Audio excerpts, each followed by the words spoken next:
Welcome back to another edition of the Injury Report on ESPNWestPalm.com. Steve Politziner with Dr. Jonathan Cutler from the South Florida Foot and Ankle Centers, ready for another great show to talk a little bit about foot and ankles today. John, your specialty. Yeah, thanks a lot, Steve. It's good being back here.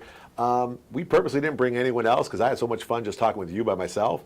And there's so many things that we can cover that today we're going to discuss how the foot can really help the rest of the body as far as preventing injuries and getting people back together on a quicker basis than they're used to. Yeah, and I'm fascinated to see you've brought some aids here today to share with everybody here on display. It's really a great place to start because the sneakers, the way sneakers are made, the way sneakers are constituted has changed so much. 5 years ago, 10 years ago, it was all the air, this and that, and now it's all about the free. That people are talking about. How can you kind of explain a little bit about where that's gone? Sure. Let's even go back further, Steve. I mean, let's talk about the evolution. You know, back when we were kids, you know, I'm a little older than you, but I mean, we had the Chuck Taylors, and if you weren't wearing that little star on the side, you weren't cool. You weren't getting called to play in that game. So, and those were just the canvas basics, and you use that to play basketball, to play tennis, to play football. That one sneaker did everything for you. And it's amazing because not a lot of support in those sneakers on the sides. I mean, ankle injuries back in the 50s and 60s, it must have been so much more prevalent than today. It's amazing how we survived. I mean, today you need a sneaker to go walking, running, kicking, tennis, surfing, swimming. There's a different sneaker for every. The industry is unbelievable, and the amount of money that these companies are spending on research is even more phenomenal. And I think that's really what you have to give them credit with. So take us. How do we go from Chuck Taylors to where we are today? Yeah, so these are basic running, walking type sneakers, and you know, let's just talk about this. We'll start out with running. Some of the things that you look for, and I can tell you that. This is the basic. This is the ZigTech made by Reebok. So everyone's got their different formula, like you were talking about Air, which is Nike's. ZigTech has now come up with this sole right here. It looks like a Z formation that gives it support. It has a lot of cushioning, a lot of thickness. It also, the sides are very strong. You can't bend them in. And also, too, if you look here, it's not so flexible. You don't want the Chuck Taylors that can go like this and collapse. You want that rigidity to some extent, depending on the sport that you're doing. But for running, you want that more rigidity. And there's some difference in there. And we'll talk about that in a second. But this is what you want to see, that type of a structure of the foot, of the shoe, where you have that. You don't necessarily need to get this, because each shoe is going to feel different for each person, meaning that you might feel comfortable wearing a size 16-34 shirt, all right? And I might have a cousin or a son who wears that same size, but it won't fit them the same way it fits you.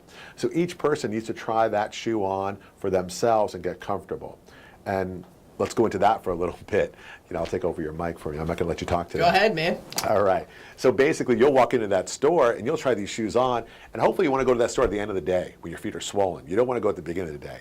Nice little note. Do your shoe shopping at the end of the day. Yeah, because what happens is you're going to be on your feet all day and it's going to be swollen, and that's, you know, you want to fit it for the widest, biggest part of your foot rather than the smallest, narrowest. So you do that, you'll put the shoe on, and you go walking with it. And try to get the same sock that you're going to wear normally. So whatever socks you tend to wear, try to bring those too, because it all makes a difference. And a lot of these stores now, these running stores, are fit to, or made to you go run either on a track or on a treadmill to try that shoe out. So I always recommend that. And you know, as much as I like to say I wear this shoe and I'm very comfortable in it, and this shoe personally has taken a lot of the pain away from me, it might not be right for you, but it's a good place to start. Yeah, and that's a good place to go. I probably a typical example of anybody else. I've had foot injuries over time. In fact, you've done a terrific job treating mine over time and getting me back on the field, back on the court. How much of people's foot injuries has been because of, how much of it is genetic, how much of it has been walking improperly, not activating the right muscles when they're walking, and then how much of it has been what the shoes have done to them over time, meaning the position that the shoes have allowed their feet to operate in, and it kind of ties into the whole, some of the movement, the barefoot movement that's going back to getting your feet. But I've really always wondered that, how much of it was genetic, and you look at the way your parents walked and you walk that way, and how much of it is because of the shoes you've worn over the years? Great question. I don't think there is an answer to that.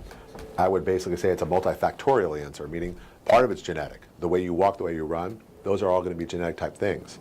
The shoe that you wear also will contribute to how you're going to function. So that too. And while we're talking about that, this shoe will wear down for someone who's very active in 3 to 4 months. Sometimes I have people who've worn shoes for over a year and they're actively running. That can't be. The longest someone should be wearing a shoe is for 6 months, because the outside structure, it's not meant to put up with that. So if you're wearing a shoe, so you talk about that, for example, and you're wearing a shoe, and let's say you've always had been heel to toe, is it worthwhile to try to find a different shoe that allows you to go toe to heel? Sure. Or is it beyond? Is there a certain age? You're let's say you're watching or listening to this podcast right now. You're 50 years old. Is it too late? You're 40 years old. Is it too late to change the way you're walking and those things that have affected your gait? Never too late. Never too late to do any of that, and that's a whole topic as far as barefoot running. We talked a little bit about that in previous broadcasts, but that's, again, instead of the heel to toe gait that you mentioned, we're now hitting on the ball of our foot, which in theory makes sense, because if you talk about physics, not to go into math too much, but if you hit on your heel, the force of the ground is reacting and coming straight up your body to your knee, to your back. Whereas if you hit on the ball of the foot, the vector of force is coming across you at an angle, so you're not getting that full impact. So therefore, they're thinking that there'll be less injuries coming to knees and to back because you're not doing that. So then comes the question, can we change? I have so many patients, Steve, who come in and say, you know what, my foot, when I hit, my foot's turning out. I'm trying to focus on turning it in. My therapist is trying to work with me with it. And when I have a 50-year-old in that position, I say, please don't change, because your body, your tissues have already adjusted to your foot structure hitting that way. So at that point, that's when you recommend a particular shoe or an insert or something that's just going to support that. Correct, meaning that don't worry about where your foot hits, rather worry about how much motion it goes through once it hits. So that's what we talk about orthotics. And orthotics are custom-made devices that we make specifically for a patient that allows them to go off of their heel quicker, not to roll in. If you've ever seen, we just look at a shoe right here, if we ever look at a shoe, just for demonstration purposes, this is called a straight last shoe. So if we divide the heel and divide the toe, draw a line right from it, this is a straight last. Last means the bottom of the shoe. You've often seen a curved last shoe where it comes here and then the toes come here and around. That allows you to push off that big toe. So this is the most controlling type of shoe you can get. It is the most stable construction you can get. For people who tend to roll a lot, pronate a lot, I'm sure you've heard that term, this will help that. If you've ever seen a sprinter shoe is heel, outside, big toe. All of this is gone. Why? Because when you don't want to spend time rolling in. You hit and come up. So any amount of pronation. No, that's a sprinter shoe, not recommended for the average person just going out for a leisurely jog. Correct, but take home that point, meaning that any motion in here is inefficient, meaning our bodies are going to be much more efficient if we hit and get up.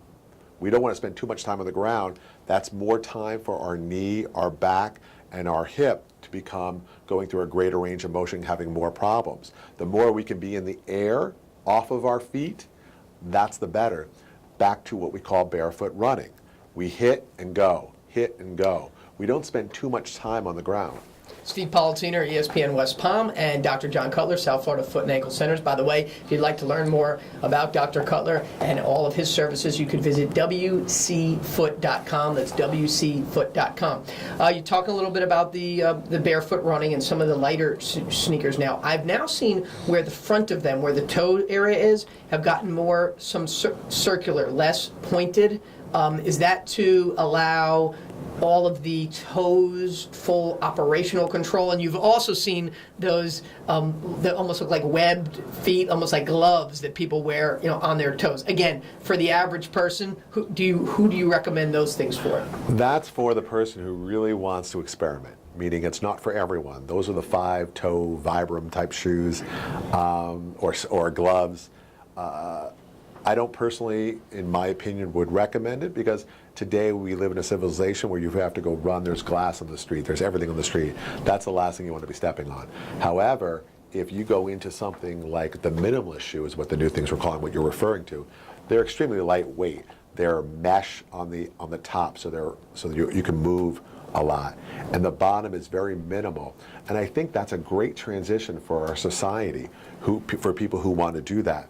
For serious runners who've been wearing the heavier type version, heel to toe, and they want to try to transition that into the barefoot running where you hit on the ball, but they still have a shoe on their foot.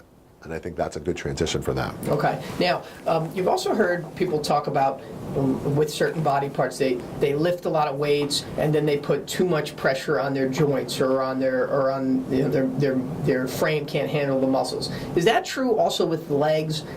If you do too much hamstrings or overdo your quads or even your calves, can that have a negative impact on your feet? Sure. I mean, any type of imbalance, where one muscle is stronger than the other or stronger than the rest of the system, that creates an imbalance, will change the way you walk, will change the way you run. So, of course, and in fact, that's one of the great things that we can talk about shoes too, and inserts. One of my favorite things is to find people who have back pain, especially lower back pain, and watch them walk. And quite often they'll have what we call limb length discrepancy. One leg will function higher than the other. Now, what do I mean by function? Function means structurally they might be exactly equal. You're right, because that's a little bit of a myth, right?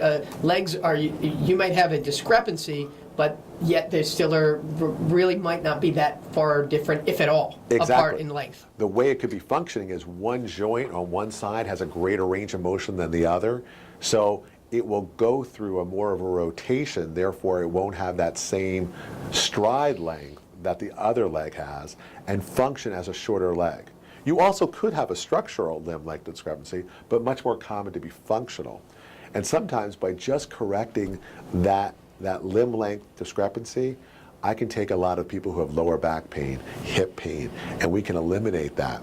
I would probably, for people who don't have severe back problems, but minor hip problems, I would say our results are 60–70%.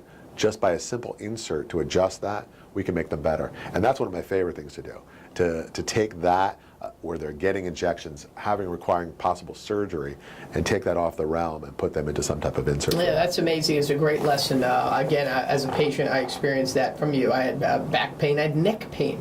It was actually relieved because of an insert.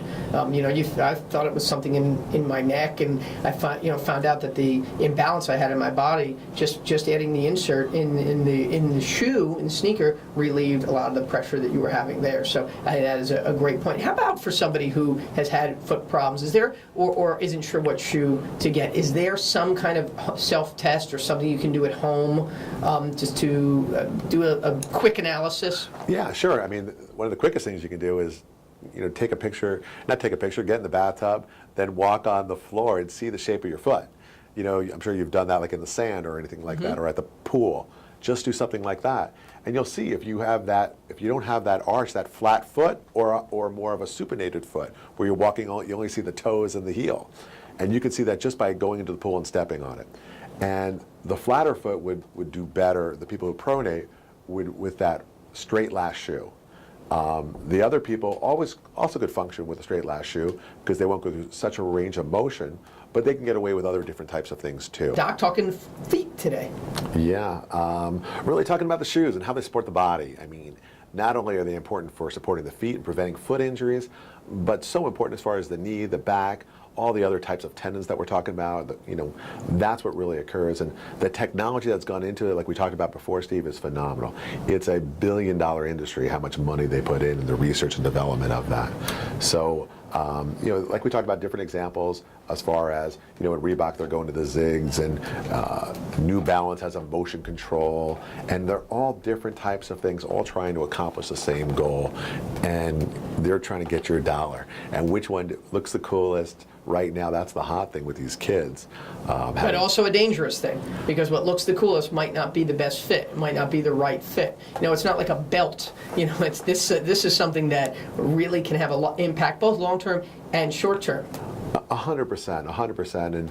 And I think that if you, at any of the high-level costs for these shoes, and you always don't need to go to the high-level cost, but at the high-level cost, it's a different system, but still, like we talked about, much more extensive than what you and I had as a kid, right, as far as putting on our feet. So, in summation, I think certainly you can't underestimate the importance that the foot has in your overall long-term health. Learned that the best time today, we learned the best time to shop is at the end of the day when your feet are swollen. You need to wear the right sock that you plan on wearing with whatever that shoe is to participate in whatever that activity is, and that you have to learn how you walk. I thought it was so fascinating when you talked about watch how you walk, whether get your feet wet and walk on the pool deck or on the beach, and remember that.